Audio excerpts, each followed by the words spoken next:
So hello, everyone. Thank you for joining our webinar today. Today, we'll be discussing our PVT technology that allows us to work with over 80% of the world's reservoirs. We'll talk about where we got started and the lessons that we learned along the way. All right, so my name is Jelaine Fortin. I'm the Technical Account Manager here at Interface Fluidics. I'll be the moderator for today's webinar. Today's presenter is Tom DeHaas. He's our co-founder as well as our Chief Technology Officer. Tom leads Interface's operations and the development of Interface's automated nanotechnology platform. He has a Master's of Applied Science specializing in microfluidics for energy applications from the University of Toronto and a bachelor's degree in mechanical engineering from the University of Victoria.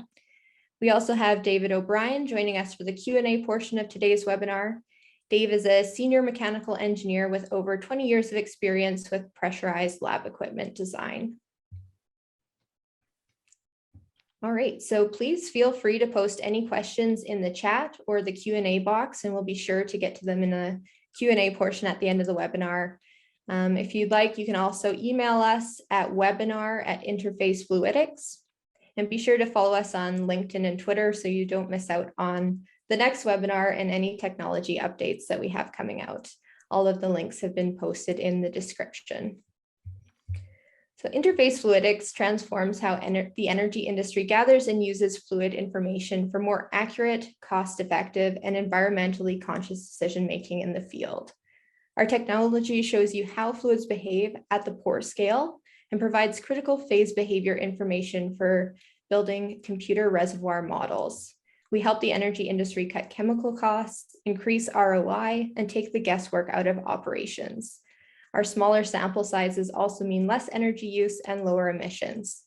Our laboratory facilities are located in the Nanotechnology Research Center in Edmonton, and our corporate headquarters are in Calgary. Interface has experience working in many reservoirs around the world, some of which are shown there on the map.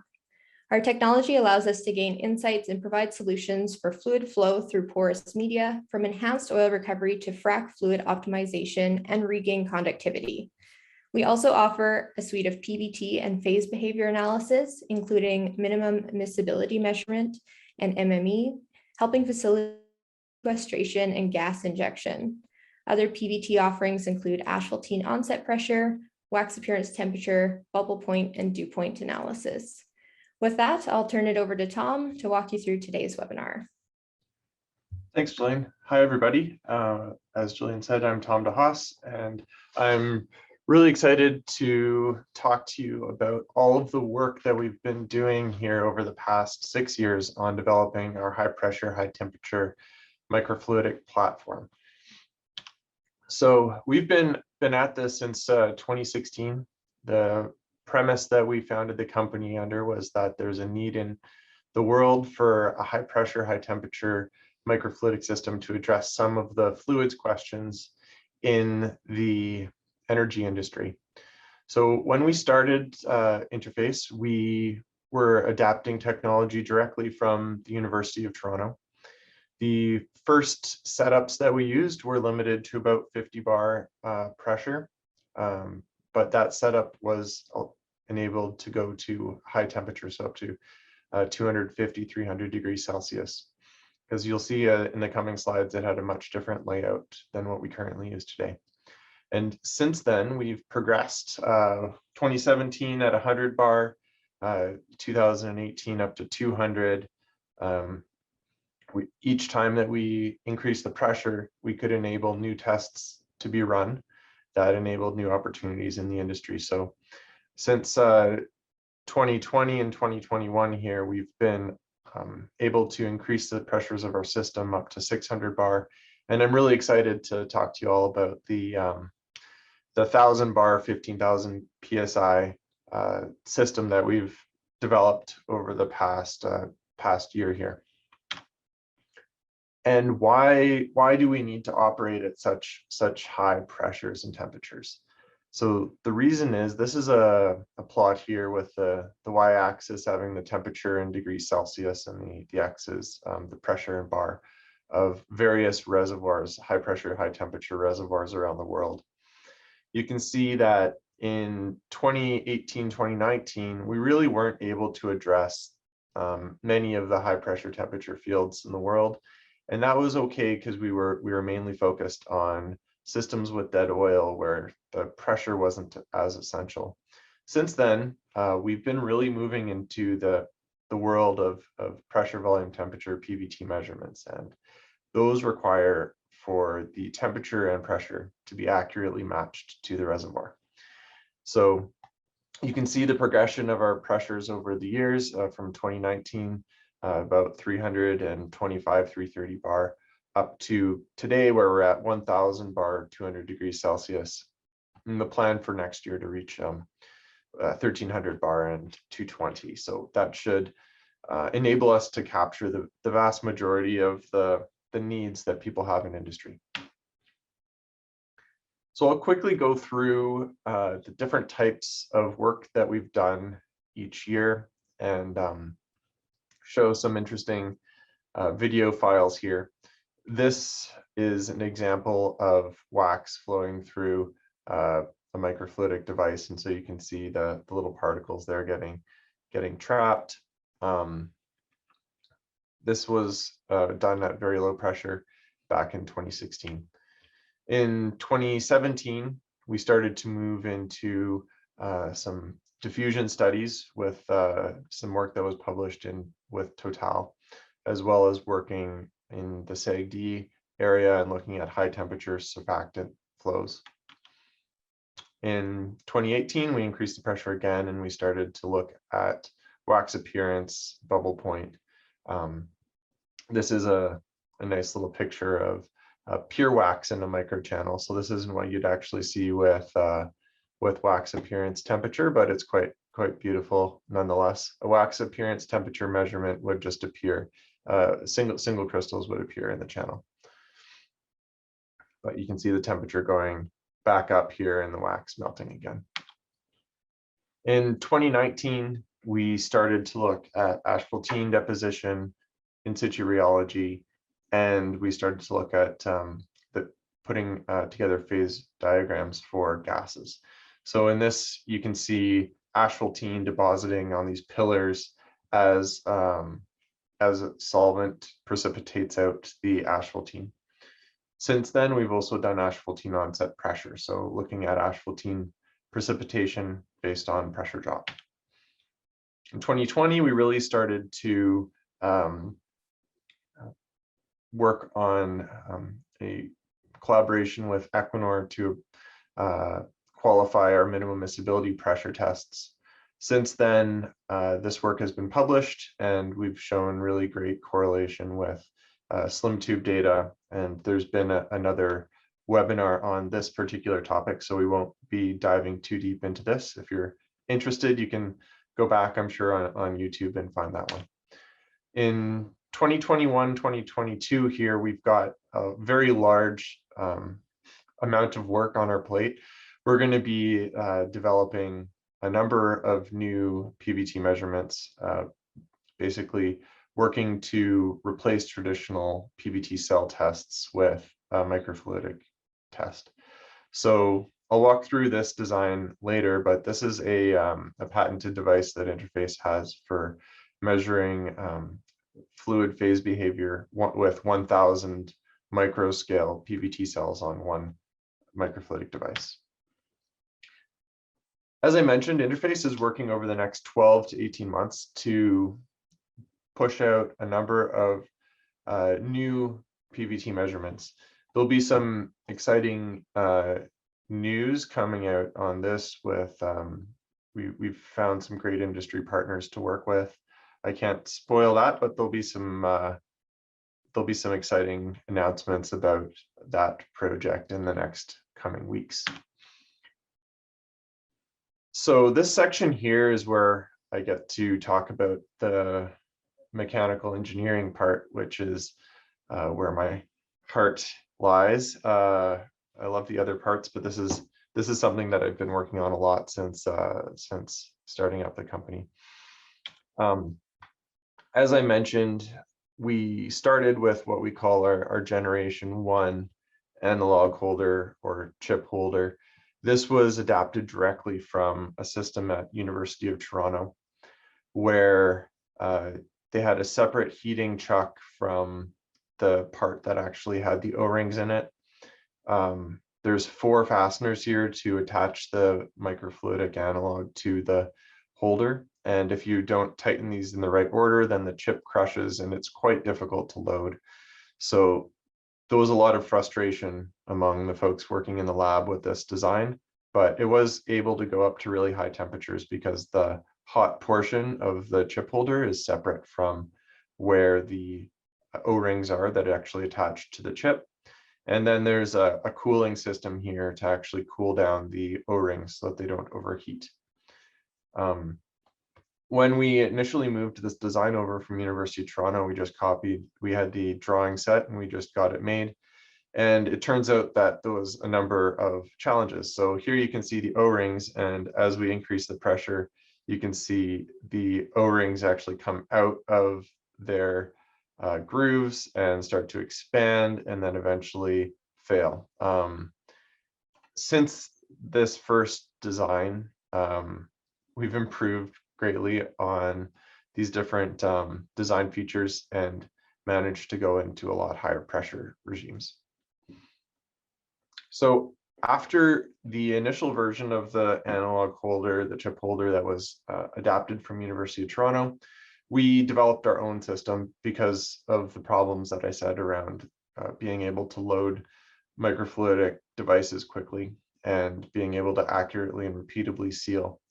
So these are some pictures of a patent pending system that we have for holding microfluidic devices at high pressure. These are what we call our generation 2 and 3 chip holders. So the top here is the one with a larger viewing area. This is operates to lower pressure than the one with the smaller viewing area. And inside of here, there's basically a groove where the microfluidic device sits and a glass plate that holds it in place. The objectives that we have to use at Interface are all long working distance because we have to keep the microscope away from the device that's hot usually.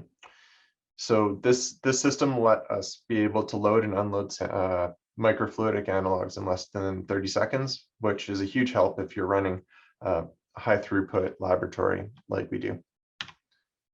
So since then, we've developed 2 new microfluidic chip holders or microfluidic analog holders. And these are both still confidential, so I can't show any pictures of the actual devices, but we can show some of the microscope images that were taken on those systems. But I can talk a little bit about how all of these systems are qualified and tested. So, Dave O'Brien can comment on this further in the Q&A session, but there's all of our microfluidic chip holders are qualified by pressure testing them to 1.25 times the operating pressure. So in the case of the 1,000 bar system, they're all hydro tested to 1,250 bar. And we do that inside of this steel box so that if anything goes wrong, everybody's safe. This is a much smaller system than most of the hydro testing setups that I've seen for larger pressure vessels. The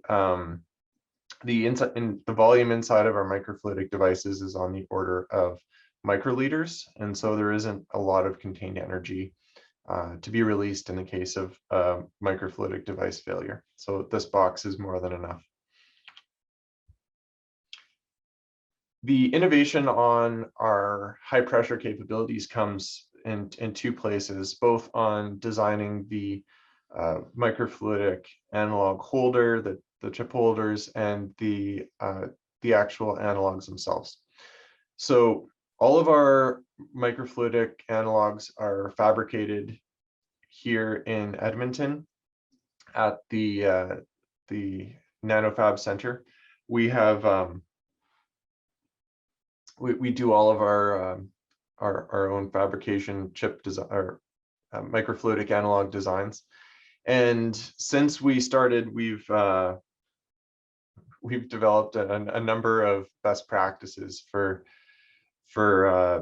fabricating these devices, as well as taking some example from literature. These points here are all from a great paper from MIT in 2010 on high pressure microfluidics.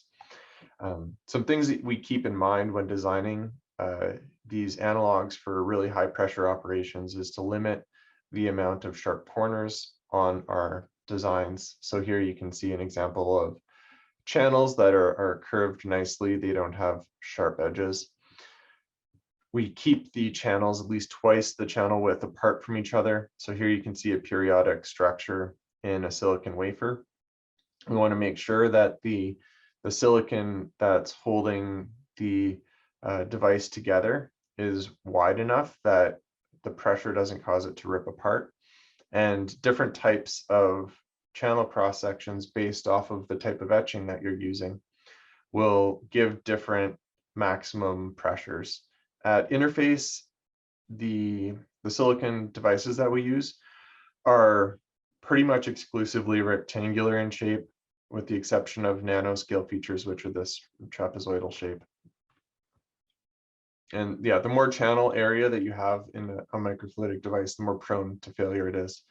So if at all possible, we always aim to have as few channels as possible on the device. And then, of course, the engineers responsible for designing the devices want as many channels as possible. So we try to balance those two in order to reach maximum pressures.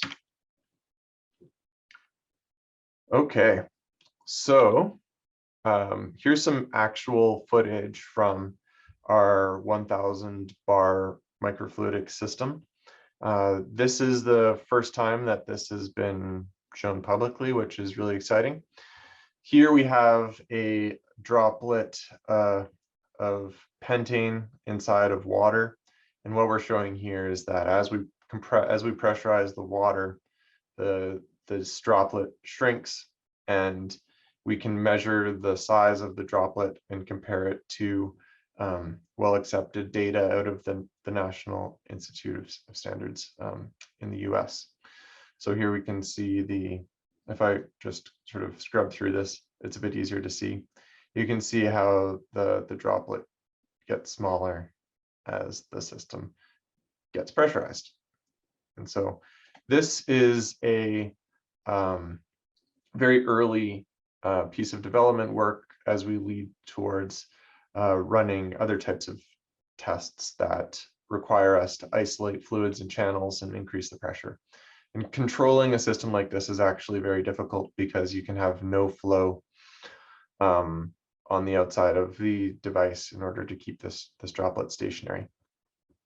And in future work, we have to run a similar test, but also either boil or condense this fluid phase in order to measure the dew point and bubble point. So here's some examples from the minimum miscibility pressure testing that we've done. This work has been talked about a lot with in a different webinar, so I'll quickly go through this. But basically, the left image here is an immiscible case, so you can see that gas is being injected into oil, which appears as white because it's a fluorescent microscope, and it leaves a lot of residue in the channel of residual oil. When we have a miscible system, so the pressure is increased above miscibility pressure, the gas creates a miscible front with the oil and actually starts to displace pretty close to 100% of the oil in the system, as you can see here towards the end. So that is our MMP system, and there's more to read about that. Okay, so this MMP measurement needs to be operated at the correct pressure, which is part of the package. So in order to be able to address the needs in different fields around the world, Interface Fluidics had to increase our maximum operating pressure. So since we developed this test, we can reduce the measurement time by 95% compared to a a slim tube, which is the conventional way of running these tests. Reduce the sample volume by 99%. So a conventional measurement would require 100 milliliters per data point. Our test requires much less than 1 milliliter, and reduce the cost per test by over 50%. There's some other really exciting things that open up as we can start to run to these new higher pressures. This is a piece of work that was developed at University of Toronto, and the patent now belongs to Interface Fluidics, where we can measure the full fluid phase diagram of a fluid mixture in one run on a microfluidic device. So this is really a great example of the power of microfluidics. So here we have an inlet and an outlet. So what we would do here is load the fluid sample. So start with the system under vacuum, load the system as a gas, which is one of the limitations of this setup that we're trying to engineer a solution to avoid. But this has to be loaded as gas phase. So the fluid's loaded in as a gas, then an isolation fluid is pumped in, and the isolation fluid occupies all of these long branched structures and basically starts to compress each one of these fluid samples as a piston would in a PVT cell. So here you can see at high pressure, you'll have a lot of compression, and low pressure, you'll have less. So there's an inlet, an outlet, and if you flow fluid in a microfluidic system, because the geometry can be controlled so well, you can very accurately predict the pressure drop. So the isolation fluid is flowed through the system. Each one of these branches is at a different pressure. So as you go down, the pressure is going to decrease. So high pressure is up here. The chip is also held in a temperature gradient. So one side is hotter than the other side. And so that allows us to have a full pressure temperature map. So 1,000 PVT cells, each at a different pressure and temperature, and measure the phase behavior of a fluid mixture. Here we can see the results of that. So this part up here is at the high pressure, low temperature. And you can see that everything is a liquid up here. And then as you move down, you'll start to see vapor appearing. This is all false colored, but it's done with the gas phase as a pink and the liquid as a blue. So then you'll start to see gas evolving out of the system until it's fully gassed down here at the bottom. You can also see the point at which things become supercritical because the interfacial tension between the fluids starts to break down, and you end up with a supercritical phase up here. Here's what that looks like, a little video. So this is the isolation fluid coming in to these various PVT cells, little microfluidic cells. The fluid gets compressed, and then you end up with liquid and gas in each cell, and you get this lovely phase diagram on a microfluidic device. So here it's scrubbing around, and you can see the liquid is the wetting phase and the gas is the non-wetting phase, and little gas bubbles, liquid, and yeah. So I'll just keep going here. So thanks so much for sticking around and for hearing about all of the great high pressure, high temperature work that we've developed over the past 6 years here at Interface. We're really excited to apply these new high pressure temperature capabilities to solve some really important problems in the energy industry. And reaching these pressures, as you've seen, involves design of the analog holder and the analog itself. And these pressure temperature capabilities are really going to be instrumental as we move out and start to increase the amount of PVT testing that we can offer to the market. So thanks so much. I'll turn it over to Jelaine here for a last comment. Great. So we'll open it up for the Q&A session now. So we do have Dave O'Brien as well in our panel here to answer some of your more detailed mechanical questions. I see we have one question already in the chat. The question is, do you have examples of measured phase diagrams for both black oil and gas condensate? So the example of the phase diagram on a microfluidic device that we showed there was a development version that was done for, it was demonstrated with binary mixtures of light hydrocarbons. So that particular system has not been used for measuring the phase diagram of gas condensates to date. We're working on that over the next little while here. For black oil, that particular microfluidic system would not work for black oil. However, we have a different system that we have developed for measuring the phase behavior of a black oil system. So that I don't believe is public at this moment, but we can, I'm sure, schedule to have that put into a webinar once we put that out there into the world. Great, thanks, Tom. We have a few more questions in the Q&A. The first one asks, what pressure vessel codes do you design your system to? Dave, do you want to take that one? Sure. The pressure vessel codes that we design our systems to is the ASME process piping code B313.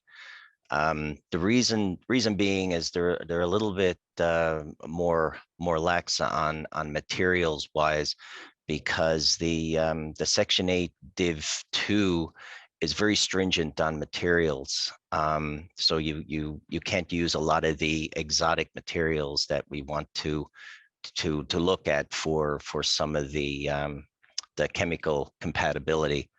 So yeah, B313 is what we designed to. Thank you. Great, thanks, Dave.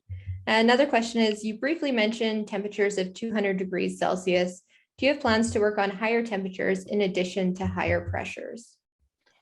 Absolutely, we do. The first device that I showed you from the University of Toronto that was developed in Professor David Sinton's lab.